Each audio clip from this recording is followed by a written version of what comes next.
Hello hello, हो तू भी आजा कि आ गई अरत मस्ताने की बोल सजना की बोल जानी की बोल सजना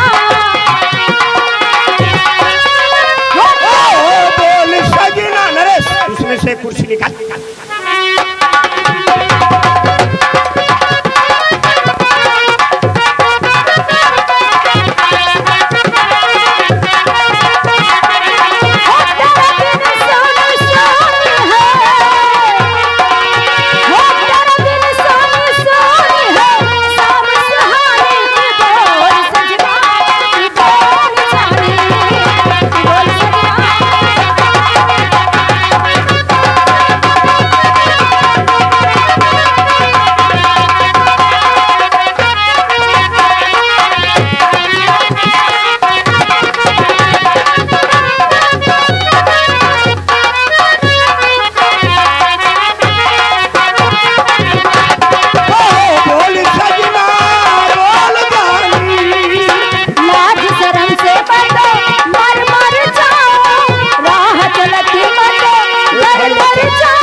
शर्म से बचो मर मर जाओ, राह चलते बचो डर डर जाओ। लाज शर्म से बचो मर मर जाओ, राह चलते बचो डर डर जाओ।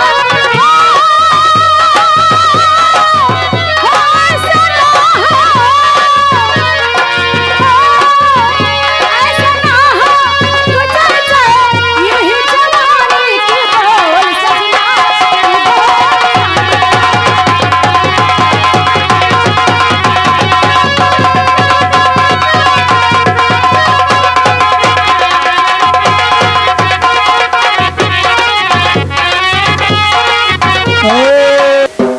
हो जवानिया अलूट है राजा, हो जवानिया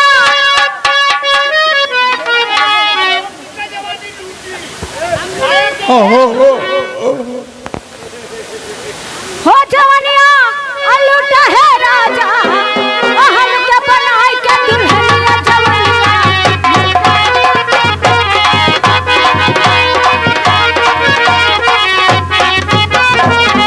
हेलो हेलो, वो दीवाने है दीवानों को ना घर चाहिए ना घर चाहिए, मोहब्बत भरी एक नजर चाहिए नजर चाहिए। जवानी में जवानी के सहारे हो जवा मेरे नए विदा, मुझे तू ही तू हम सफर चाहिए सफर चाहिए।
रुक जा। बोल।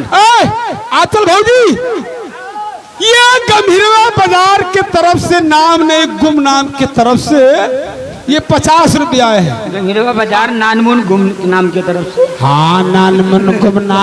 अबे तो नानमुन कहे बताओ तुम लोग सयान। अचल भौजी, तुम बैठ कर शुक्रिया लगाओ।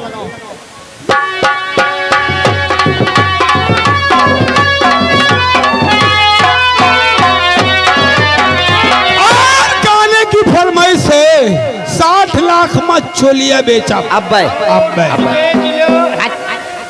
नीतू, ये फारूक प्रधान ओढ़रापुर मेला मालिक 500 रुपया पर्सनल आए हैं पहले। अरे हाँ, वो होगा हिसाब हम करी था ना। और प्रधान ये सबका का दीन है और सबके लिए वही दीन है जो बतावत है। नीतू, पहले ढोले में शुक्रिया, और जो गाना चल रहा है दीवानों को ना घर चाहिए, इसको पूरा करो। हाँ हाँ, कहीं है वह गाना, कहीं परेशान न हो। हेलो, ओ खैली रे भौरी चखवा ओ घिया में लगाई के वो सुतली में राजा जी के गोदिया लाहे प्रधान अलग देखा करत है। हो सुतली में सैया जी के गोदिया आई जंगिया में जंगिया से